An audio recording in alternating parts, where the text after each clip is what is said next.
Good morning and welcome to the Point. It has been another week of major developments in the Flint water crisis. The federal government sent a top official to look into the situation, while at the same time the state government is trying to send $30 million more to help pay for water bills, all to Flint. While that's going on, the congressman from the area, Democrat Dan Kildee, says he believes that the Flint water crisis was created by state government. He's very definite in laying the blame, and he also has some very specific ideas about what should happen. Congressman, I want to start with the basic question, and you are probably in a better position to answer than most.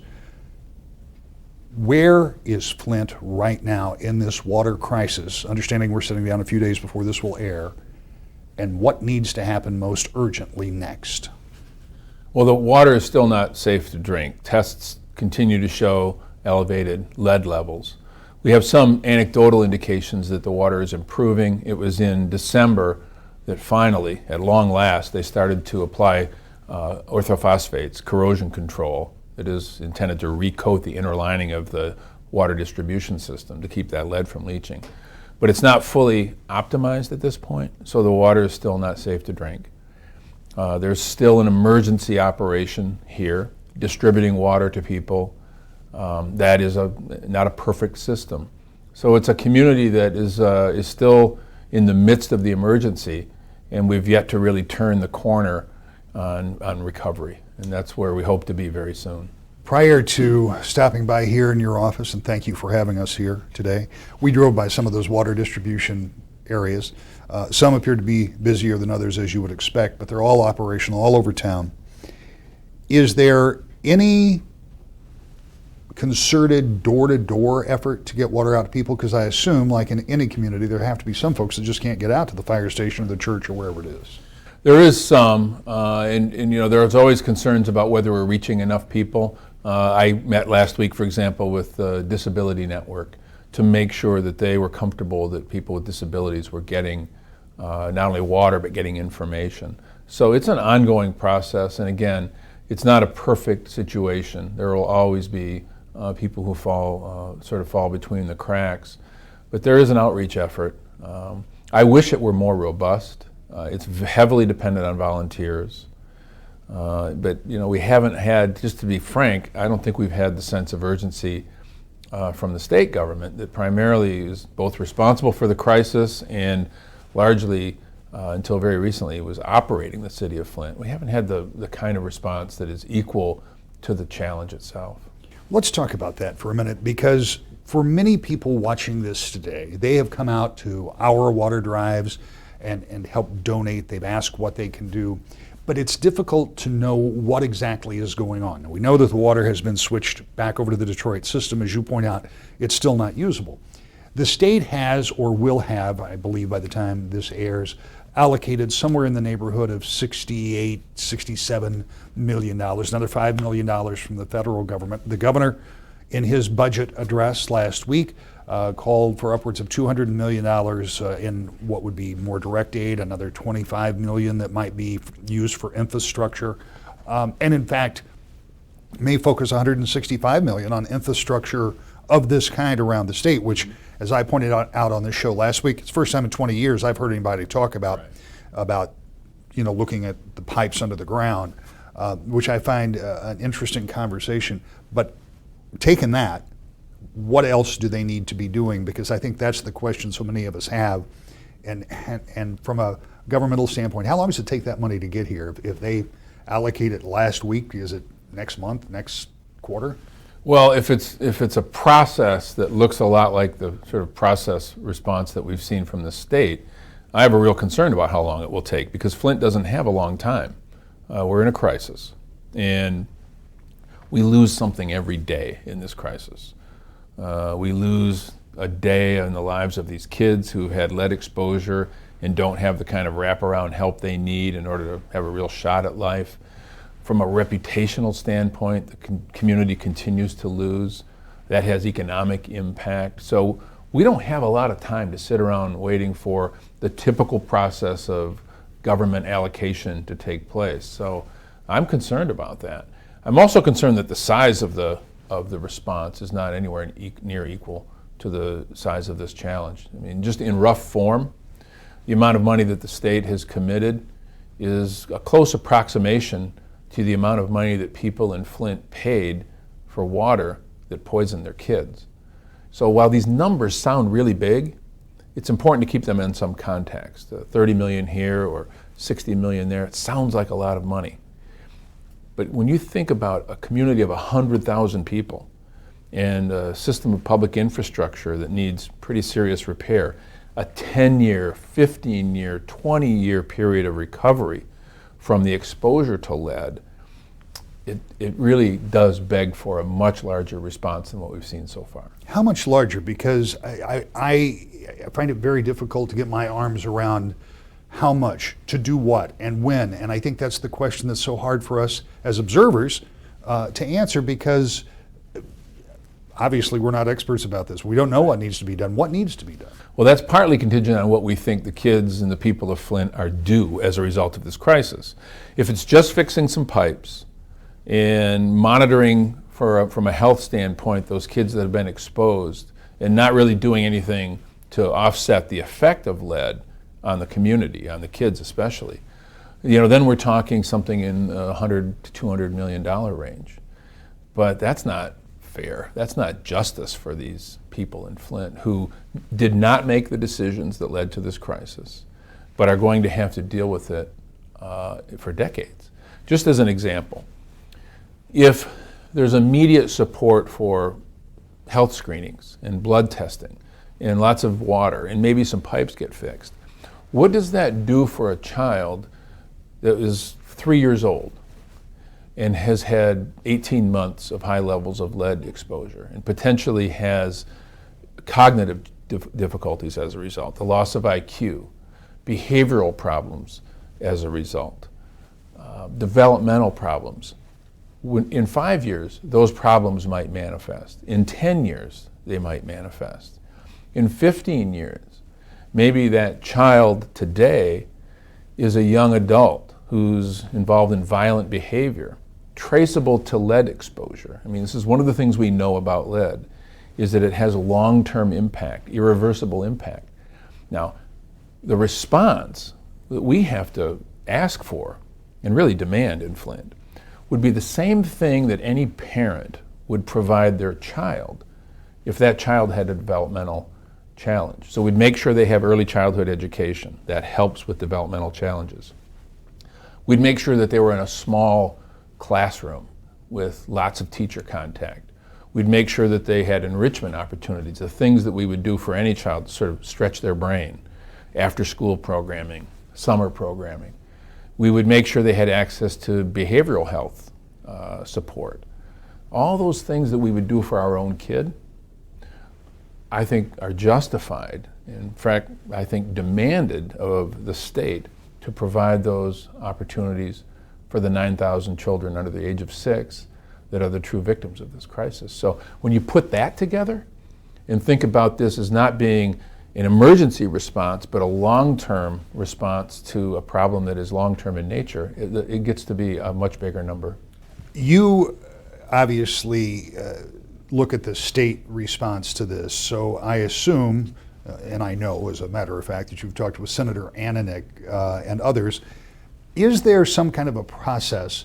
You can't really bind future legislatures, but had they looked at trying to get something, some type of a prioritization in the budget on an ongoing basis for just that kind of problem you're talking about? Yeah, and this is one of those issues where if we can get the commitment, in other words, if there's a will on the part of the governor and legislature to commit to a long-term solution, then it becomes a technical matter as to how we commit the funds. But I think that's really an important point, because it's a lot, I mean, as difficult as it will be to get support while we're in the midst of this crisis and there's public outrage, not just in Michigan, but frankly across the country and across the world. That is the moment we have to take to get the commitment, not just for this year's help, but for long-term help. How we actually structure that, whether it's some sort of a settlement agreement that binds the state of Michigan to a 10-year investment strategy, for example, that's a technical question that I'm sure can be worked out.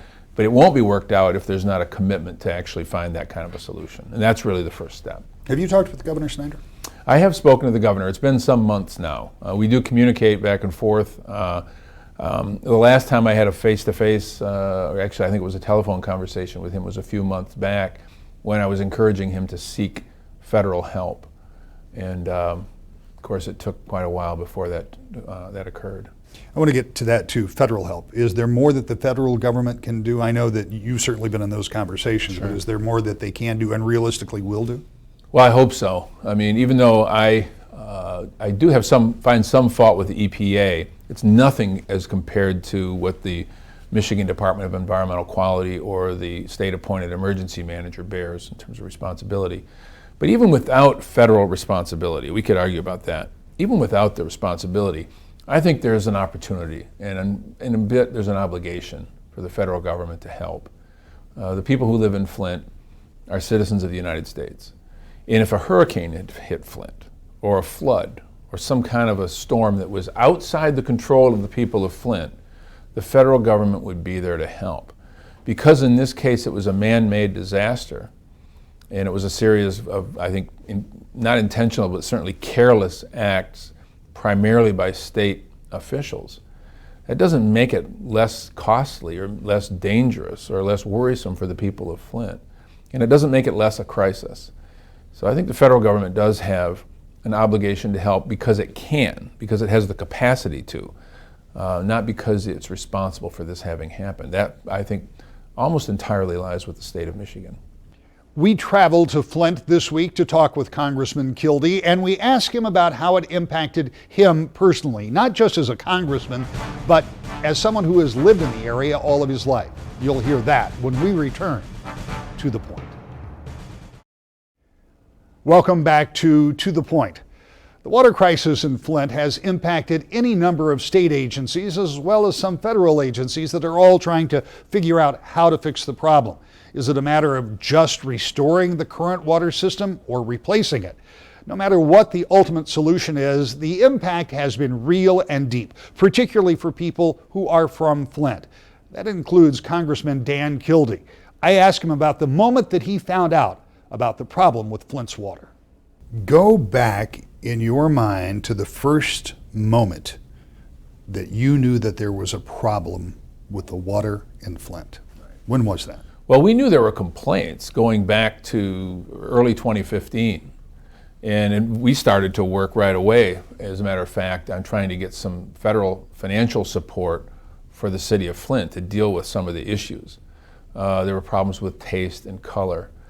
And there began to be issues with some chemical problems as a result of the chlorine treatment.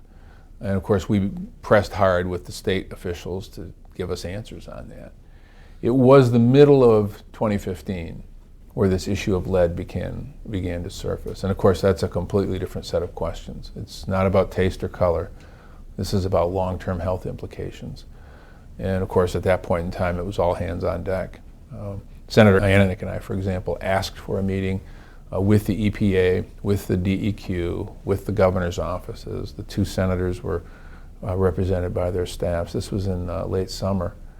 And we were just absolutely dumbfounded by the continued denials in the light of information that showed there was a really serious problem with the water.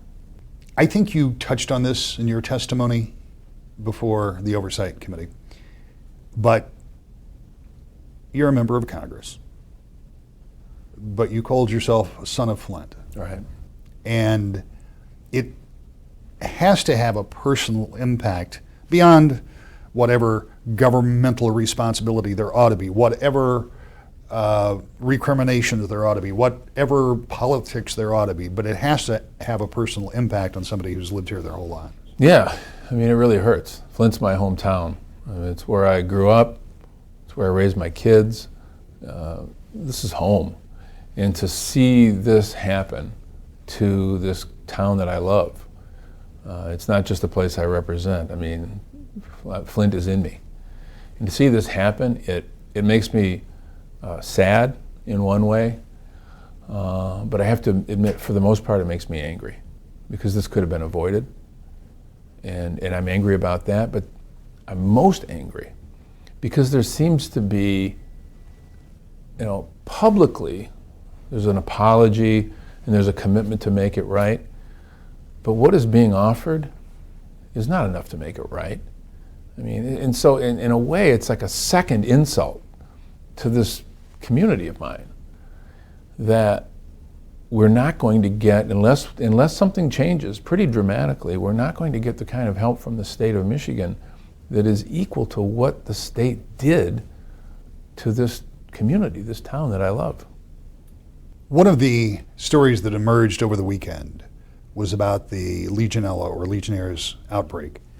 And it appears, and I have not fully vetted this, but the story that we seem to hear is that at some point the CDC might have been called in, but they weren't. And I'm still unsure as to how that happened. Do you have any clearer picture of that? Well, I do know that whether it's the CDC or other agencies, they require a request from the state. Some citizen or some mayor can't call the CDC in, or the Department of Health and Human Services, or EPA for that matter. The state is required to make that request because they have the primary responsibility for protecting public health. It's only when their resources and their knowledge is no longer sufficient that those national or federal agencies come in. So the notion that they wouldn't ask for all the help they could get, to me, reinforces what I have concluded, and that is that they saw this as more of a public relations problem than a public health issue. And if you think about it from that frame, it's easier to explain what the state's response has been from the very beginning. They treated it, virtually all of the decisions that were made were primarily intended to protect their reputations and not the health of people who live in Flint. You and Congressman Upton, I believe, worked together recently on some legislation in Washington that doesn't really, you can't do anything retroactively, obviously, but at least it could help going forward. And what was that legislation? Sure. So one of the complaints that I have had is that the EPA did not shout from the mountaintop when they had data that showed that there were elevated lead levels. Their position was that they didn't have the legal authority to go public, that only the state that has primacy can go public. That's a problem. And so I went to Congressman Upton. He and I agreed that I would get the Michigan Democrats, he would get the Michigan Republicans. I wrote the bill with his help, and it would require the EPA, within 24 hours of having knowledge of these sorts of elevated lead levels, to go public. To first give the state a chance to do it, but then if they don't do it, to go public within 24 hours. It doesn't help the Flint situation, but it might prevent another similar situation from taking place. As you were saying that, it occurred to me that if there were such a situation, wouldn't the EPA and the state want to stand together and inform people? Not a matter of if you don't do it, I will. Is there a disconnect in the way, not just this state, but the way the state governments and federal governments interact? There is conflict between the state governments and EPA, and mostly it goes like this. State governments say, EPA, stay out of our business. I mean, this has been a constant drumbeat in Washington, that every time we try to strengthen the EPA's authority over whether it's clean drinking water or some other aspect of environmental health, state governments say, stay out of our business. And that's what happened here. I mean, to be clear, I do fault the EPA for not going public. I think they should have exceeded their authority, for example, out of just moral outrage, and made it clear, at least tell me, that there was a problem in the lead in Flint. But nobody should have any doubt about the nature of the relationship between the Michigan Department of Environmental Quality and the EPA when it came to this situation. The state government told the EPA, just stay out of our business. We've got this thing handled. When it came to Legionella, they said, stay out of it. We've got it covered. When it came to lead in the water, it was the same message. And of course now, there's this effort to sort of create some false equivalency of responsibility. It's pretty hard for me to accept the state telling the EPA to stay out of our business, and when they do, to try to draw them in as if they were co-equal responsible parties in this whole fiasco. You have made it clear since we sat down here that you want the state to do more. You want it to do more monetarily in a big way. One of the other things that you and some of your colleagues have wanted apparently is going to happen, and that is that Governor Snyder, is going to go to Washington and testify. What is the end game there? Because that doesn't get more money to Flint. That doesn't, it isn't likely that people testifying in front of congressional committees are going to say things that they haven't already said. That's my personal opinion. Right. Well, my hope is that it will be about what is the plan to make it right. I mean, there's a lot of questions about accountability. You know, the big question that a lot of members of Congress ask me is, what did the governor know and when did he know it? I'm satisfied that the investigations that are underway are going to answer that question, because those investigative bodies have far more authority to get to the facts than a congressional committee might. If I were a member of the committee, and I may ask to sit on the panel, I would simply ask one question. Governor, you appointed an emergency manager to take over the city of Flint in order to fix its finances. Is the city of Flint better off today than it was when you appointed a manager to take it over, or is it in worse shape? I mean, I know the answer to the question. They came in, took over the city of Flint, and made it worse. So that begs the second question, Governor. What are you going to do about that? Are you going to fix a few pipes, deliver some bottled water, hold a few news conferences, send your lieutenant governor over to sit in an office in Flint? Or are you actually going to make the kind of investment in Flint that gives that community, and especially its kids, a real shot at a future? That's what I think his moral obligation is. And that really, from my point of view, those are the questions that he needs to answer. So as the process continues, what happens next? More money from the state government seems very likely. What will the federal government do? And when will the people in Flint finally be able to turn on a tap and drink the water? Those are all things we'll continue to cover. And we'll have more when we come back to the Point. The Flint water crisis will continue to dominate news headlines and also the attention of state government. Governor Snyder's budget is calling for more than $200 million more dollars to go to Flint. We'll follow that process. We're also following the process of electing a new president. Primaries and caucuses continue, and coming up on March 8th, it will be Michigan's turn. But before that happens, two big presidential debates, one in Detroit, one in Flint. We'll be all over those as well. And we'll be here every Sunday morning at 10 o'clock on Wood TV 8 to bring you the very latest on all fronts. To the Point.